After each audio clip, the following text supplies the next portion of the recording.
Chapter 16, Episode 8. Randy was taking off his morning sedatives as a test to see how he would do. He hadn't taken his morning sedatives for weeks. He had no intention of acting like a lunatic, not as long as he was among lunatics in a hospital trying to control that very thing.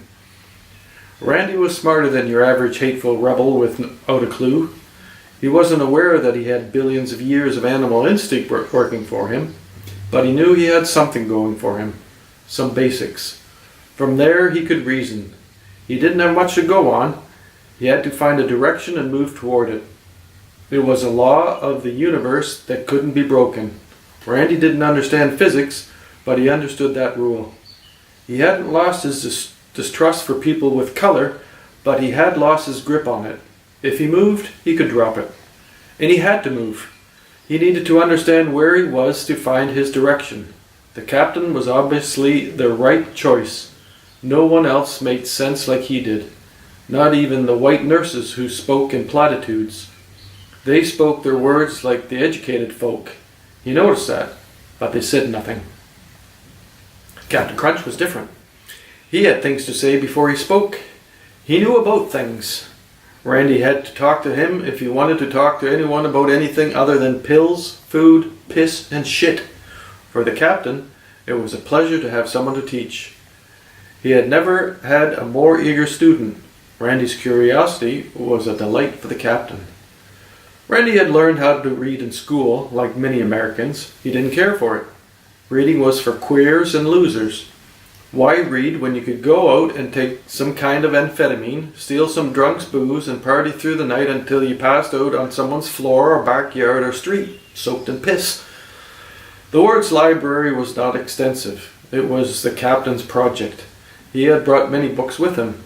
He asked for shelf space in the lounge area so anyone could read them. He got it. No one but the captain read them. They looked nice, so no one thought to take them away. There are advantages to speaking properly. You seeing I ain't speaking proper? I can better when I try. It's okay to try. It's the beginning of everything. You could try to get a few more ideas in your head. Get your brain humming on a direction. What ideas? The captain pointed behind him. Books. A great way to learn words and how to put them together. It can be a grand adventure of discovery.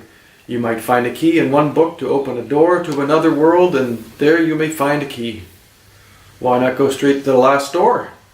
There is no last door. Then why bother?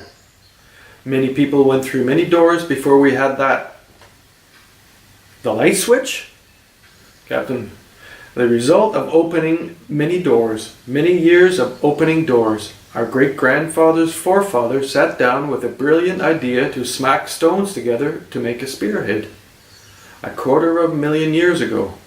Now we have it. The world has the power of the electron. What's an electron? That's a great question.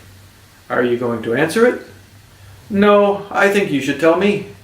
But I don't know. You don't know about a light switch. You could know about a light switch. Randy was a little puzzled with the captain's obvious satisfaction. Okay, how do I find out about a light switch? You start by learning to read. You know how. You just don't have any practice. It takes practice to understand what you are reading. The words are only the beginning. Anything can happen when you start putting them together. If you ask my advice, start with Alice in Wonderland. But ain't that a kid's book? I suppose it could be. But if you read it as a child, you need to read it again when you are smarter, especially about politics. It is a book for thinkers. It is a book you can read several times. Why more than once? A book is like a trip. You might enjoy a trip through the woods. A week later, the woods are still the woods, but the trip is different.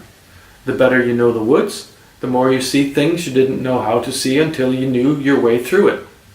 Randy looked at Captain Crunch. Okay, Captain, I think I understand. Captain Crunch smiled. He could see that the crazy lad was going to start on his adventure with Alice.